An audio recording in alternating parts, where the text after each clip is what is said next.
with me is Mr. Mace, Hibbard, and we've been listening to music from his new CD called Time Gone By. And that was a piece that is called Always on My Mind. Now that was beautiful. Oh, well, thank you. That was beautiful. I like that. Well, I can't take credit for that one. That's the old Willie Nelson tune. No kidding. Yeah. Amazing. Yeah, I changed the harmony, but it's actually Willie. I found this out after I recorded it when I was trying to get the mechanical rights for it. Willie didn't actually write the song; he just made it famous. Really? Yeah, Elvis evidently recorded it a lot too, which. But he didn't write it. No, it was there was like a trio of gentlemen. One of them was Johnny Christopher, and unfortunately, I don't remember the other two. But, I obviously, I know it from Willie Nelson, and so it's a song I always really, really loved. And one day I was playing around on the piano and decided to try to write some different chords for it.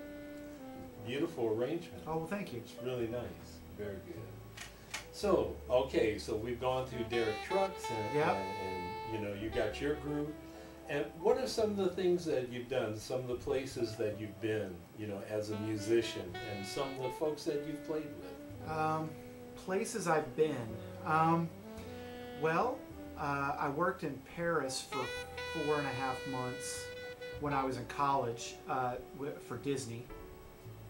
They have at that point they had a college program where you would go and play in bands. So I did that for 4.5. That's probably the most interesting place. Well, that's not true. I did a USO tour a few years ago and went to Egypt and Sicily and Italy. And any cruise ships? I did. I've done a couple of cruises. I did a cruise with the Derek Trucks band, or Soul. It was both Derek Trucks and Soul Stew Revival. Both of the bands were on it. And then I did the Tom Joyner cruise with the OJs. Oh, that must have been interesting. Yeah, it was great. It was fun. And so also I see you played with the Temptations, and the OJs were just here. Yep. And you performed out there at Chastain with them, right? I was at Chastain, I guess it was 2 weeks ago with the Temptations and the Four Tops. Yeah. And Tommy Dorsey's orchestra? Yeah, I just did one of those, I think it was in January, and then I actually did one like 10 years before that when I was still living in Texas. Those are always fun. And we had talked about Joe Granston and his big band. Now, I understand that you perform with that as well. I do. And how long have you been with the big band? Well, I think the band is... I know we've been at Cafe 290 for 2 years now, and that's pretty much when the band started, so yeah, I've been with them from the beginning. So what's it like playing it, compared to, having your band and then playing in a big band? What's the dynamics like? Well, it's sort of a completely different art form in a sense, because with my band, it's largely based about improvisation, and especially since I write most of the tunes, so it's all based around improvisation. There's lots of solo space for Melvin and I and Lewis, and with the big band, I might get 2 or 3 solos a night. They may be 8 bars long, they may be 16 bars long. And especially with Joe's big band, his big band in a sense is designed for us to support him in his singing and his trumpet playing. He does a great job of letting the guys get a chance to solo at some point, and that band is a who's who of Atlanta's musicians, really. And I play lead alto, so there's a lot of leading the saxophone section and stuff like that. It's rewarding in a completely different way. Really.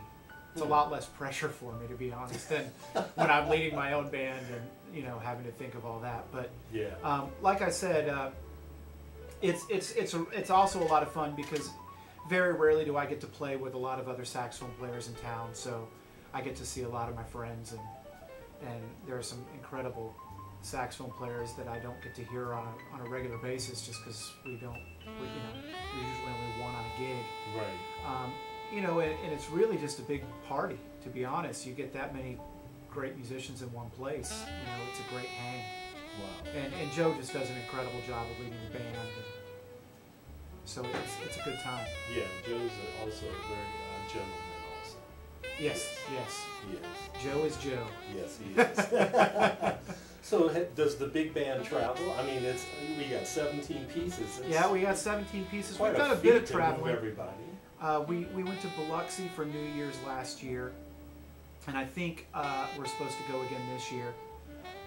And then in a couple weeks we're going to Idaho for some birthday party that I think is either affiliated or loosely affiliated with Clint Eastwood. I don't know. Well, they're all friends. They're all friends. Yeah. I just get the phone call. I don't know how, just packing. I don't know how Joe works it all out, but I'm glad he does. He's got quite a machine behind him. That's right. Oh man. So we're going to round this up, and what are some of the things that you look forward to doing? I know that you love to play and you love to, you know, do what you do and teach and everything. Right. But what are some of the future things that you would like to do? Right. Well, I feel very, very lucky to have a band that has been together as long as it has been.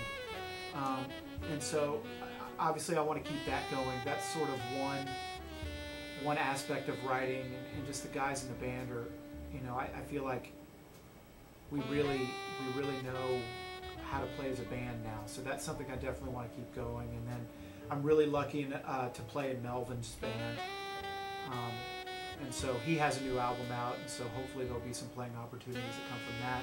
And then there are so many guys in Atlanta that are interested in writing and creating music that I have some ideas for some collaborations with some guys that, you know, we'll see what comes out of it. I don't want to name any names because you never know. Yeah.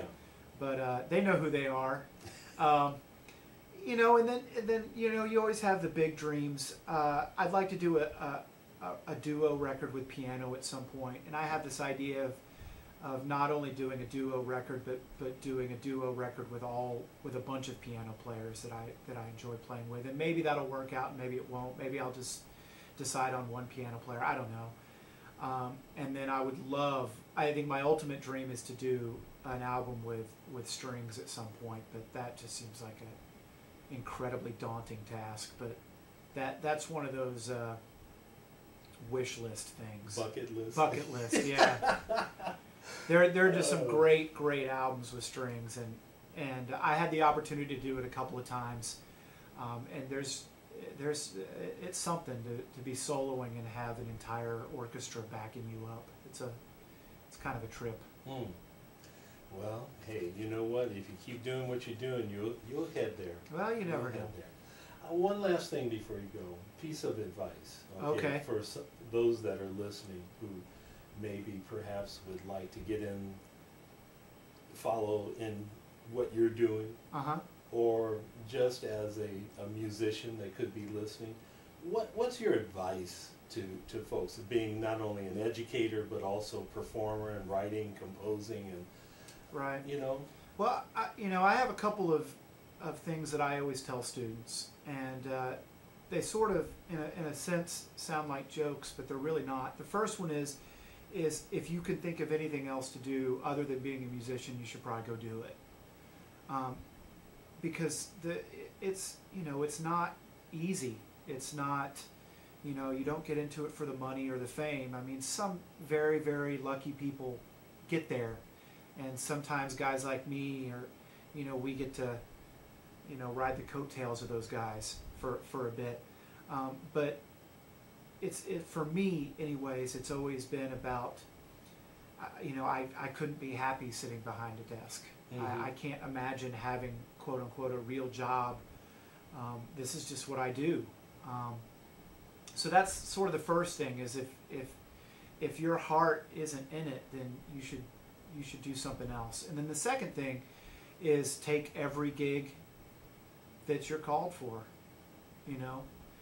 Like I said, a lot of gigs I've gotten, the Derek Trucks gig came because I played with Paul Garrett on a society gig, and if I had turned that society gig down for one reason or another, then Paul and I wouldn't have played with each other on that gig and hit it off as friends. And then when he got the the call for Derek, he wouldn't have called me. So it's, you never really know where a lot of this stuff is going to end up. When I was in Austin playing hundreds and hundreds of blues gigs and rock gigs, I had no idea that at some point that would pay off, And when you end up playing a polka gig, and then you're playing some wedding with somebody, and they're like, "Do you know such and such?" And you're like, "Yeah, actually, I do."